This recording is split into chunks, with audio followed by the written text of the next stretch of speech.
Hey folks, Tommy the Butcher for Wise Guys Barbecue with a new exciting video for you today. Pulled pork. Should we do it bone in? Should we do it boneless? Paper wrap, foil wrap. There are so many different ways we can go about doing this. What's the best way? What will be the best result? Stick around. We've done them both ways. We've done them every way so that you can make your own decisions. So before we get started, please like, share, subscribe, ring that notification bell so you will not miss an episode. So stick around. We're going to be cooking together. All right, let's get to work. We're ready to do this. So first of all, pulled pork, I would venture to say that is the #1 most popular item on any barbecue menu. With that comes the next question. Over the years, I've often been approached in the market, what's the best cut to use for pulled pork? Should it be boneless? Should it be bone in? I mean, there's a whole lot of different kind of like information out there. Some of it is misinformation. So we're gonna cut through it. We're gonna lay everything out for you so that you can make your own decision at home. When somebody asks me what to use for pulled pork, the short answer is pork shoulder. However, it's not that simple because a pork shoulder is actually comprised of two distinct sections. You have the pork shoulder arm picnic, which is lower on the animal, and that you'll notice has a lot of skin surrounding it. And then the upper part of the shoulder is what we have here, right on the butcher block. All right, pork butt. So why do they call it pork butt? If you go way back to the colonial days, New England butchers often shipped off their less desirable cuts of meat, in this instance, cuts of pork. So for some reason, pork butts or pork shoulder back then weren't as desirable. So they would ship these off in these big barrels, and those barrels were called butts. So that name stuck over the years, and hence pork butt, and often referred to as Boston butt. So enough talk, let's get to work. So we're gonna do a comparison cook for you. So we're gonna take 2 pork butts, we're gonna do 1 bone in, we're gonna do 1 boneless. We're gonna do 1 with a foil wrap and 1 with a paper wrap, butcher paper wrap, and we're gonna compare the results. The intention here isn't to tell you what should be done or what's the best. It's more to give you some information to make your own decision. So, first thing we're gonna do, I'm gonna bone one of these out. These are 2 bone-in pork butts. They're about 10 pounds a piece. I'm basically just gonna come in and remove this blade bone on one of them. I'm just gonna get the whole thing right out of there. Pretty easy, not a big deal. Now, I'm not gonna be really fancy about taking this out. I'm just gonna kind of go in there and I'm basically gonna hack it out. If I was at work doing this, this wouldn't be the way to go about it. So I'm gonna just remove that pork blade bone. And there is that blade. This can be used for sauces, stoops, baked beans, that type of thing. We wanna trim off a little bit of this fat cap. They can be quite heavy. We don't want to go right down to the meat. We just want to remove it and leave about a 1/4 inch covering on these. All right, that's looking good. Now, here's something very important, because I've watched a lot of these types of videos, and I've noticed that not all of them will mention this one particular characteristic in a pork butt. Now, this is the blade end that I just took the bone out. If you go to the opposite end, that's close to the neck. Now, there happens to be a small gland almost in every one of these things. It's just a characteristic. And it's generally, if you go in, cut a little bit away, you're gonna locate it eventually. It's not always right on the surface. I'm gonna pick this up on its side.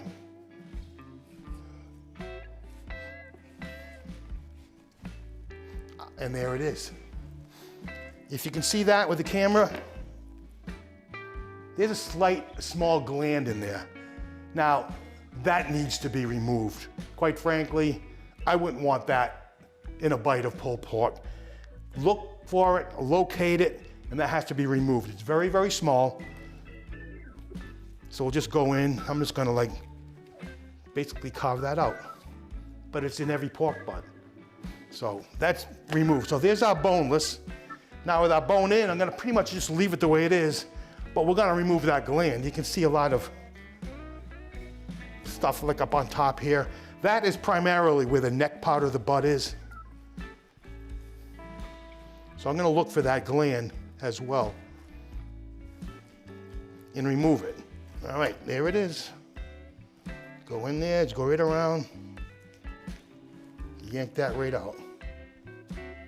All right, I'm gonna trim this up similar to our boneless butt. Just get some of this heavy fat off a little bit. Okay, there you have it. We have our bone in and our boneless. Now we're gonna get these seasoned up.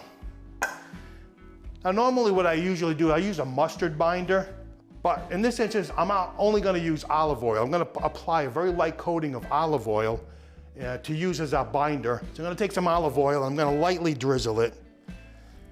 Don't have to go crazy. There's a lot of moisture on these pork butts, so much so that it would act as its own natural binder. Okay.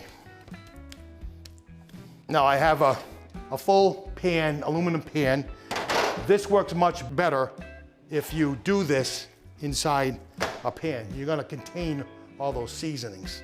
All right, I have our oil on. I'm gonna apply a very liberal amount of dry rub, and what we're using today is a Smokin' Hogs rib rub. It's Smokin' Hogs is a very popular and in fact one of the top barbecue competition teams here in New England. Not only are they highly rated in New England, they're also highly rated in the entire country. So shout out to Smokin' Hogs. They're out of Massachusetts. So we're gonna go very liberally. Now, one added benefit to the boneless, because we now have this pocket, that's gonna allow a lot of this rub seasoning to get in there. So I'm gonna assume we're gonna get some pretty good flavor out of this one, only because this rub is gonna have a lot better penetration. I'm gonna flip that over. We're gonna do an overnight.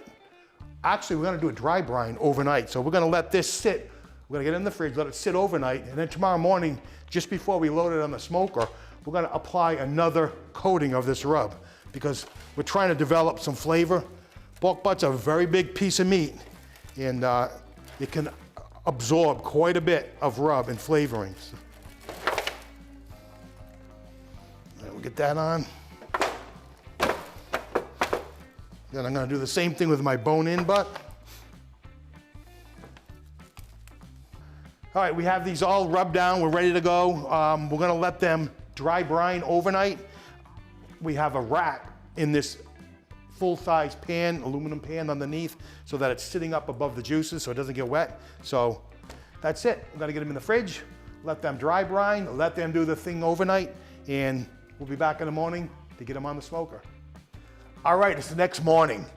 These are looking great. We've gone about 14 hours in the dry brine stage. Now, if you've never dry brined your butt, you gotta try this.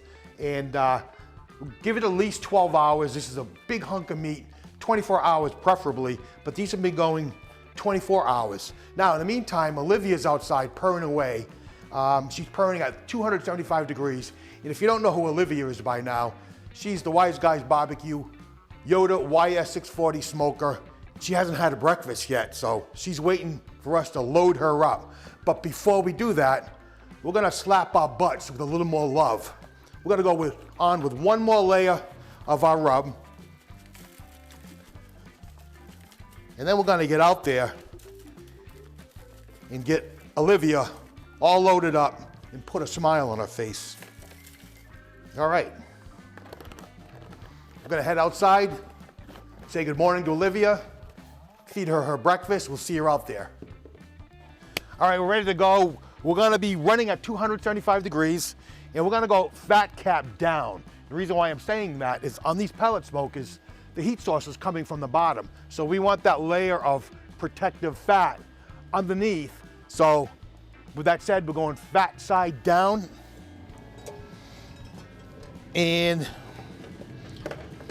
I'm gonna put the boneless butt away from the heat source, and I'm gonna put the bone-in butt right close to the heat source.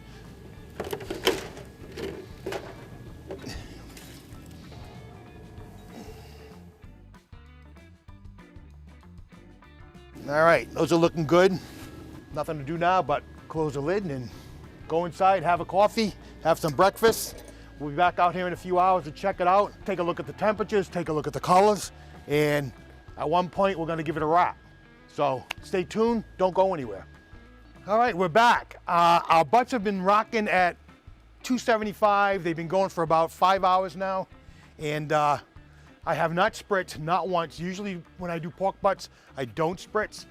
And the reason for that is I'm really looking to develop that bark. And because it's such a big, thick, wide piece of meat, there's so much moisture underneath the outer surface that it's actually gonna moisturize itself. So by creating that bark as much as you can, you're getting a great contrast in textures. So I firmly believe that that's the best way to go when you're doing pork butts. No need to spritz. No, you can spritz your ribs, you can do your briskets, anything that's thin. And all that spritzing, whenever I apply moisture to a pork butt, is gonna be when we wrap, because you want that moisture in there to create a little bit of a steaming effect. So let's take a look what we got here. Wow.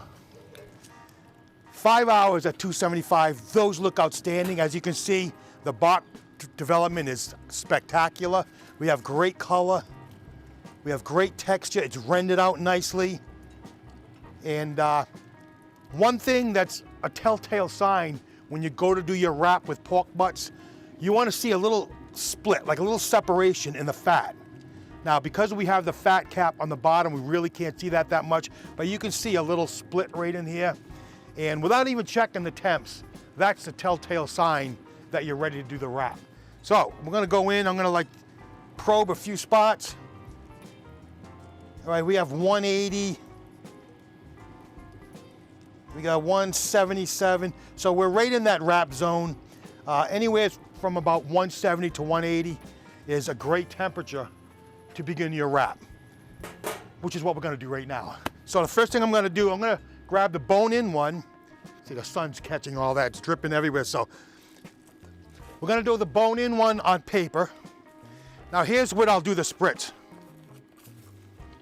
I'll come in here and get a lot of moisture on here.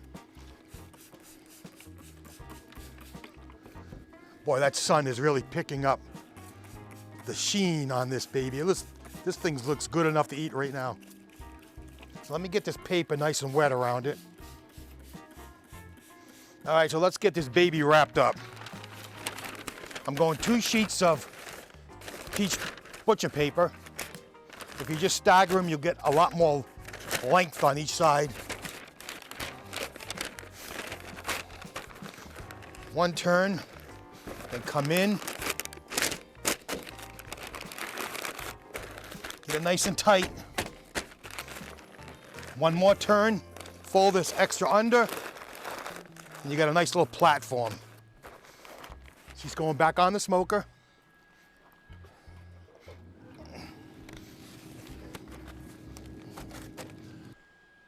All right, we're gonna go for that boneless butt right now. We're gonna do the exact same method.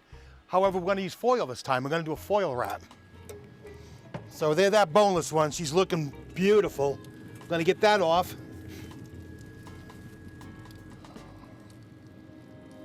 Look at that, huh? Get it onto our foil. I'm gonna get that good and wet too with some. We're using half apple cider vinegar and half water. Half and half mix. That's all, nothing else.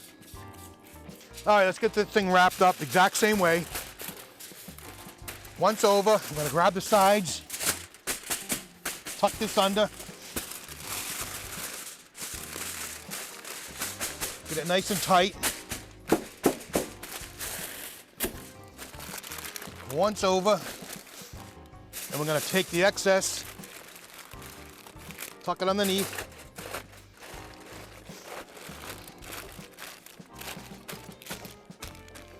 Here we go. Gonna get it back on.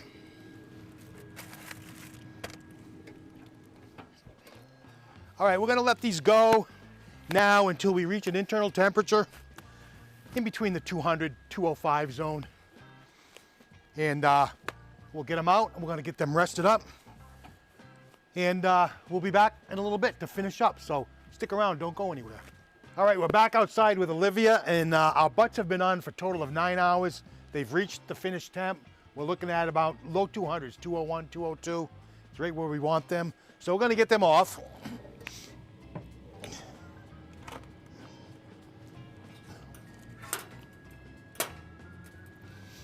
And the paper one is our bone-in butt. Get that into a stainless steel pan. And the foil one is our boneless butt. So we're gonna get these off. We're gonna get them back inside. We're gonna get them in a Cambro. Because what we're gonna do, we're gonna hold these overnight. We're actually gonna do about a 24-hour hold on these. So initially we're gonna get them in a Cambro overnight. We're gonna return tomorrow morning and we're gonna get them in a warm oven and we're gonna hold them at 150 degrees till we come back. We're ready to get them all pulled and we'll be finishing off our cook. So we're gonna head inside. Join us, we'll be in there in 1 minute. All right, we're inside. We're gonna get this into our Cambro. Now what a Cambro is, it's just a hot holding box. You can maintain either hot food or cold food for quite a long time. And I've done these before and I've maintained either briskets or pork butts. You can go a full 8 hours and still keep that internal temperature in the safe zone above 140 degrees. So we're gonna get this in. All right, it's all set for the night. She's gonna be sleeping in here for a few hours. We're gonna return in the morning and we're gonna transfer it to our hot oven to hold it 150 degrees. So that's it for the night. Good night, everybody. We'll be back tomorrow and see you then. All right, we're moving on to the next segment of this cook. Now for you people watching, it's only been a couple of seconds, but for all of us here at the Wise Guys Barbecue Studio, it's actually been 24 hours since we've last been here. So let me recap what we've done. So we brought up 2 butts. We did the bone-in and we wrapped it in paper. We did the boneless wrapped in foil. We brought them up to about 203 internal degree temperature. Then we removed them and last time we were together, we put them in the Cambro and we maintained them in the Cambro for several hours. I think we went 8 or 9 hours and just maintain a minimum of 150 degrees. We wanted to keep that internal temperature 150 degrees or more. Once we reach 150 degrees, we went into a heating oven at 150 degrees. So it's been 24 hours since these have been removed from the smoker. We have actually done a 24-hour hold. And we just pulled them out of the heating oven, which was at 150. And the internal temperature of both these are in the 145 to 150 zone, so we're good. So now it's time to get them out and see what we have. So I'm gonna grab the paper wrapped one. This is the boneless butt. I'm gonna get this opened up. It smells fantastic, it looks great. I know these temps are where they should be. They're right around 150 degrees.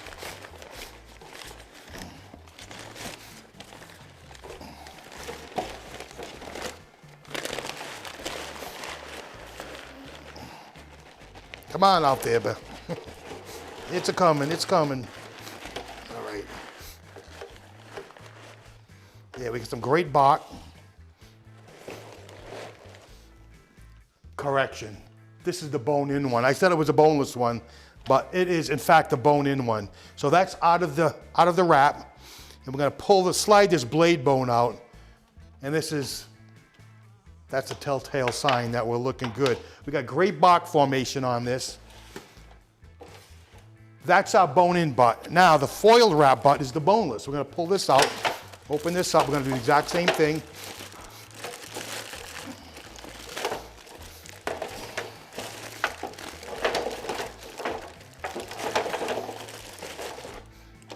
Wow.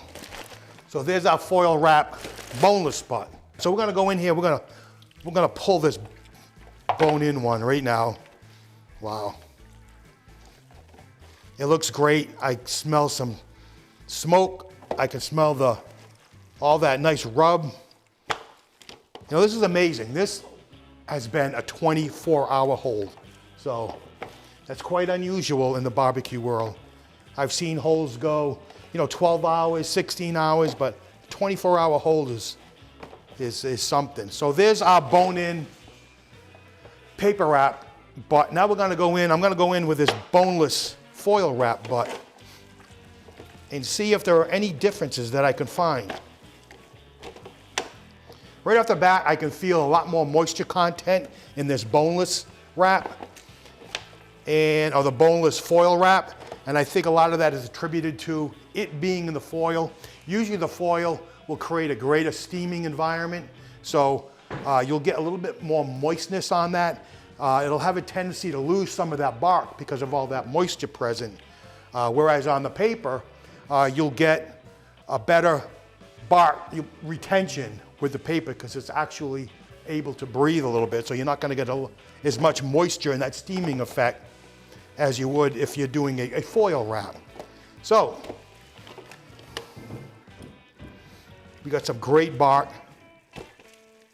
All right, we got everything pulled. We got everything side by side. I'm looking at this, and obviously the conclusion can be made that number one, a foil wrap will deliver a more moist product than a paper wrap. However, the paper wrap, it held on to its bark. So we got a little bit more of a bark formation on the paper. So that's the observations I'm making here. They both look fantastic. They smell fantastic. Great bark formation on both. But the foil boneless wrap seems to be a little more moistness than on the paper wrap. So whatever floats your boat. Next thing we gotta do is we gotta give this a taste. So I got a little piece of bone-in paper wrap butt. Can't beat it, what can I say? That's absolutely delicious. Now I'm gonna go into a little bit of the foil wrap boneless butt. I think we're splitting hairs comparing these two, other than the fact that the boneless butt in the foil wrap has a little bit more of a moisture content to it. So the only thing I'm gonna do to these, I'm gonna add a little bit more of our rub that we did from the beginning, just to amp up the flavors a little bit. I'm not gonna go in with any sauce whatsoever. I firmly believe that any sauce should be done at the point of service. If you're building a sandwich, the sauce to me is a condiment in this case, so leave it the way it is. Just add a little bit more of your seasoning for a little extra flavor, and then all your sauces can be applied at service time. So let me get these all.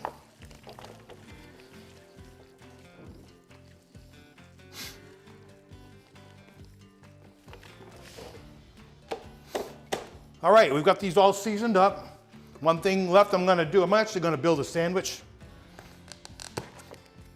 A typical pulled pork sandwich starts with a coleslaw. The coleslaw adds a little like crispy, crunchy, sweet contrast to the nice, smoky, savory pulled pork. Now, I'm gonna get a lot of critics out there saying, what the hell is he doing with KFC coleslaw? But let me tell you, I love a good coleslaw, but when it comes to a pulled pork sandwich, I want my coleslaw to be a condiment. I want the pulled pork to be front and center, up front, and I want that coleslaw to be in the background, just complementing all those flavors. So nothing, I'm telling you, as far as I'm concerned, nothing works better than KFC coleslaw. Just go on your bun, layer that coleslaw first. This is the way you build a pulled pork sandwich, as far as I'm concerned. Get a little layer of that coleslaw, get a little mound of your pulled pork, and at the very last minute, now we're gonna add our sauce. And the sauce I'm actually putting on this is a vinegar base. It's a Carolina vinegar-based sauce. It's my own recipe.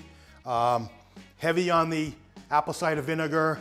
It has some hot pepper in the background, a little bit of brown sugar. So there's a little bit of sweet, and there's some black brewed coffee in here as well. So this is an eye opener, and it is great with pulled pork. It's gonna complement the sweetness of the coleslaw and just amp up all the flavors of that pulled pork. So here we go, folks, I'm all in.